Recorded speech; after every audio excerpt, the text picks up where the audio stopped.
Forest. Pero sabi sa maps ay hindi pa. Pero parang medyo ito na siya. Yan. Ito na yun guys. Titigil siguro tayo sa ulit.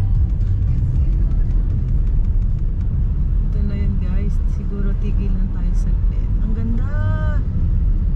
Medyo nasisilaw lang ako dun sa ilaw. Yung glare ng puno, nakakasilaw.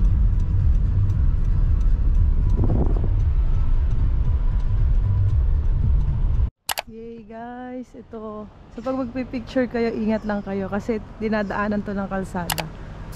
Para din palang siyang yung sa Bohol.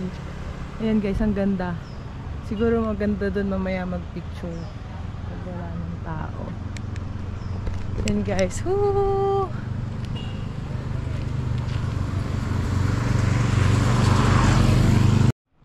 Guys, yeah,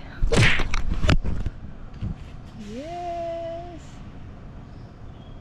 So yan, yung the Paroay Man-Made Forest, yan. Ganda.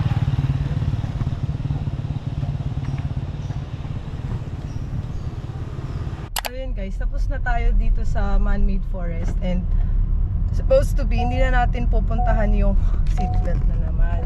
Ingay. So, supposed to be, hindi na natin pupuntahan yung Imoki Island. Kasi, kala ko malayo. Sabi kasi malayo eh. Pero, sabi nung kuya, malapit na. So, parang on the way lang. So, from Man-Made Forest, around, ano lang siya, mga 2 minutes, 1.4 kilometers. So, ayun. Jen. Achi, mas maganda nandito kayo para may taga-picture. Ang hirap mag-picture pag mag-isa, struggle, grabe.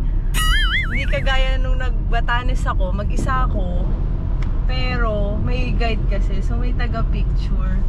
Ngayon medyo pahirapan. Pati may nakasabay pala ako nun sa Batanes, dalawa kami. Kaya nagpipicturean kami, ganun. Pero more on yung guide yung nagpipicture sa amin. Ay. Sobrang lapit lang pala nitong Imoki Island dito sa anong tawag dito, sobrang lapit lang ng Imoki Island sa kalimutan ko na naman doon sa galing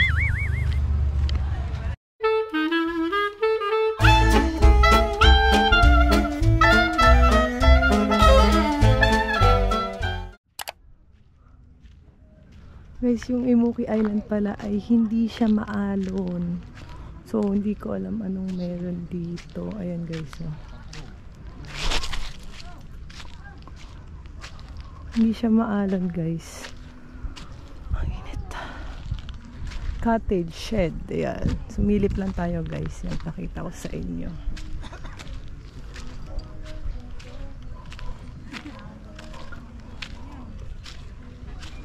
So, kung naghahanap pala kayo ng pwedeng puntahan na tahimik, pwede dito guys.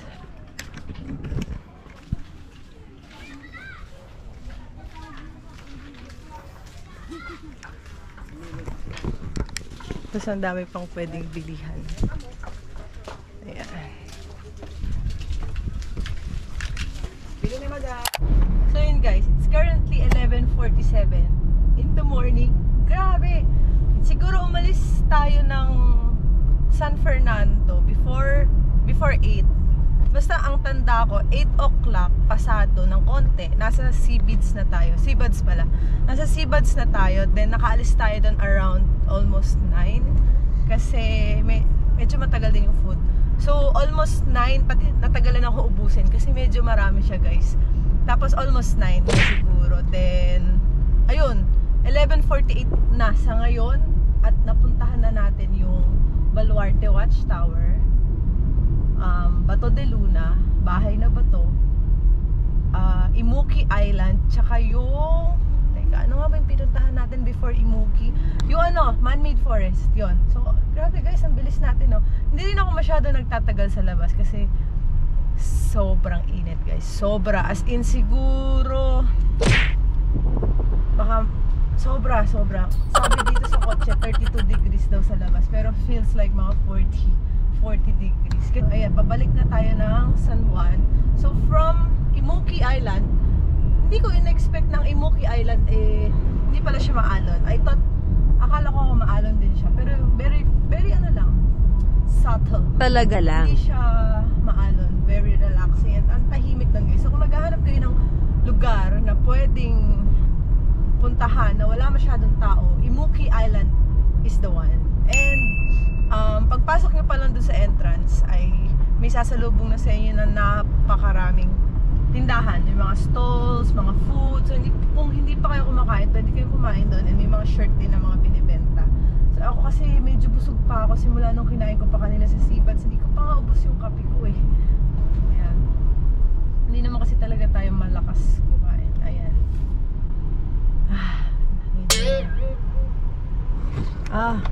Grabe. Grabe, nakakainis yung mga ganyan sa sakyan. Grabe. Nakakainis yung mga ganong kasabay sa kalsada. Ano ba naman yun? So, yun. So, bawal magalit, guys. So, Immoki Island to San Juan is approximately mga 25 minutes. So, mga 18 kilometers. Ganon. So, later. So, yun guys. Nandito tayo ngayon sa San Juan na.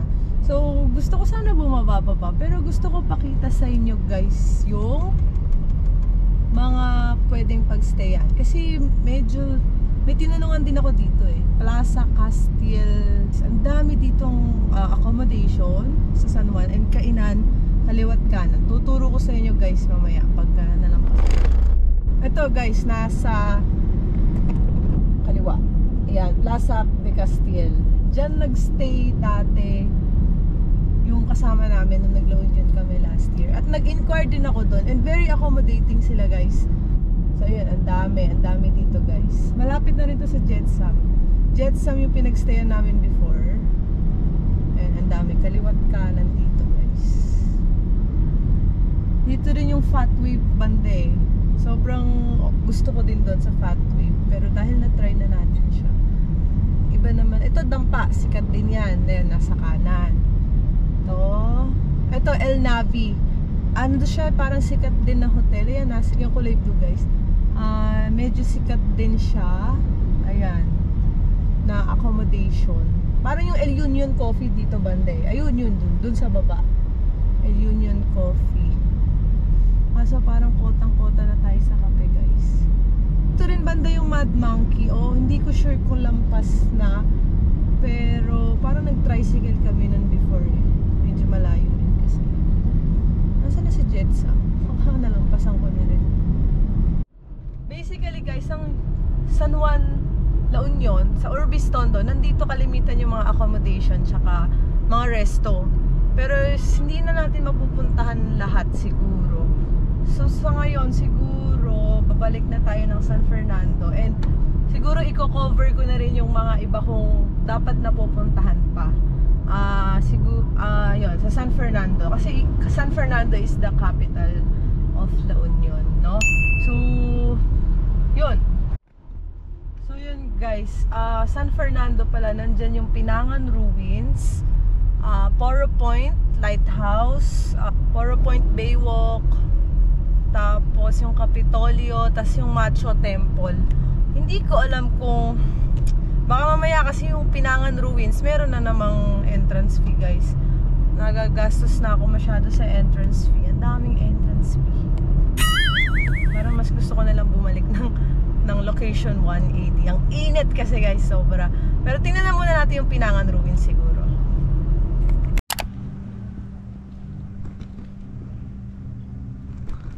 So we are now here at Pinangan Ruins.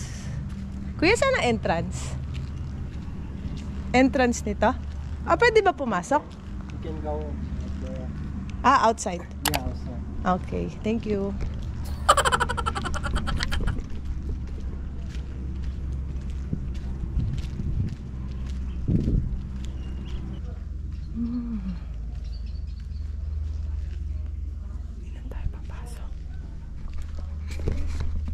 bawal mag-ingay guys. So basically yan yung Pindangan Ruins. Hindi na siguro tayo papasok. So guys, this is the famous lighthouse.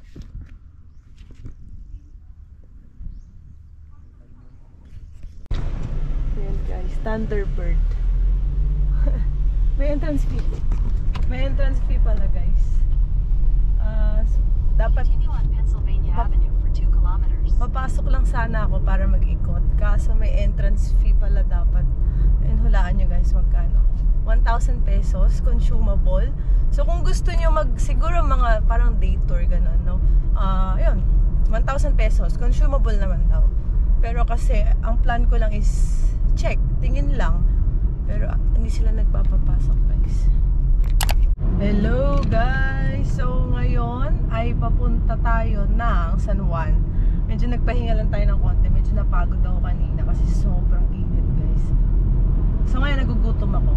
Siguro kain tayo. Gusto ko ulit kumain sa Fat Wave. Namiss ko yung pagkain doon. Fat Wave siguro tayo guys. Meron ako nakita. Knock ba yun? Parang famous yung beef sisig.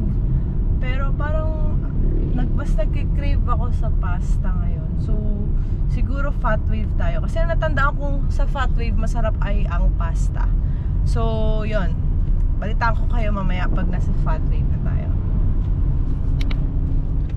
Hello guys! So nandito tayo ngayon sa Fat Wave. Before naalala ko hindi kami nakapag-park kasi super dami. Maaga pa ngayon. So Jen at si nakapag-park ako. Yes, ma'am.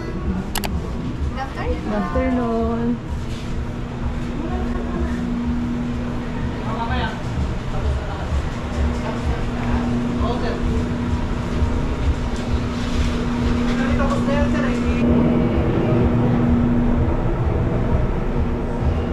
Namiss ko tong aisle na to guys.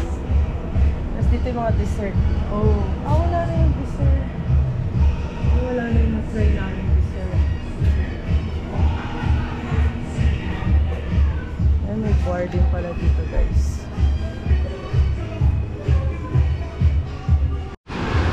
Ayan guys, welcome to La Union. So it's currently 3:41 in the afternoon guys. Kung gusto nyo mag-surf, perfect time to. Kasi hindi ganun kainit. And yung wave niya guys, oh, ang ganda. Ang ganda. So, sayang hindi ako nagdala ng damit. Kanina dala ko yung binaba ko lang sa kotse. Ang ganda guys. Gusto ko tuloy mag-swimming. Woo! Welcome to surfing capital of the Philippines, guys. Woo!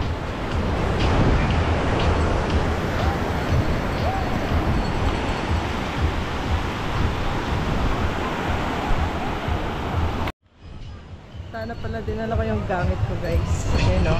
Kung gusto nyo mag-surf, pwede rin dito.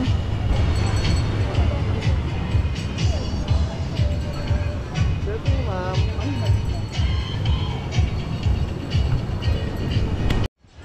Gusto ko mag-swim ngayon pero feeling ko mas okay bukas na umaga. Kasi mas, parang nakita ko kanina, mas mahina yung wave. Wala naman tayong plano mag-surf kasi takot tayo guys eh. So, atay na natin yung food natin.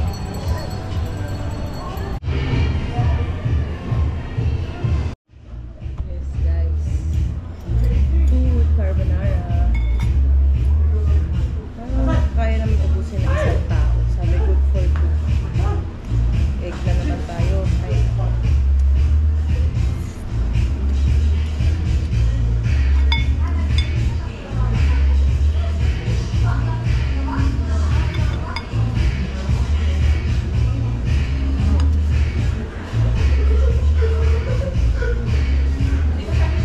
so yun guys, tapos na tayo kumain dito sa Fat Wave. So hi Achi, hi Jen. Sana nandito kayo. So ayun, it's good to be back guys. And yung pasta nila though, sabi nga, good for two. Siguro kung malakas ka kumain, kaya mo ubusin. Pero kasi medyo mahina ako kumain. And for me, good for 2 siya. So, yung pasta niya is 495 kung tama yung tanda ko. Tapos yung iced tea niya is 120. Kala ko nga bottomless, hindi pala. So, ayun guys. Ngayon ay pabalik na tayo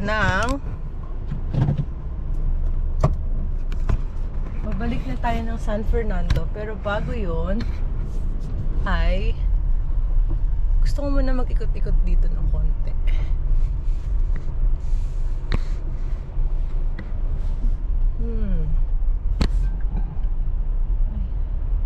Sa likod pa pala yung mga pinamili ko.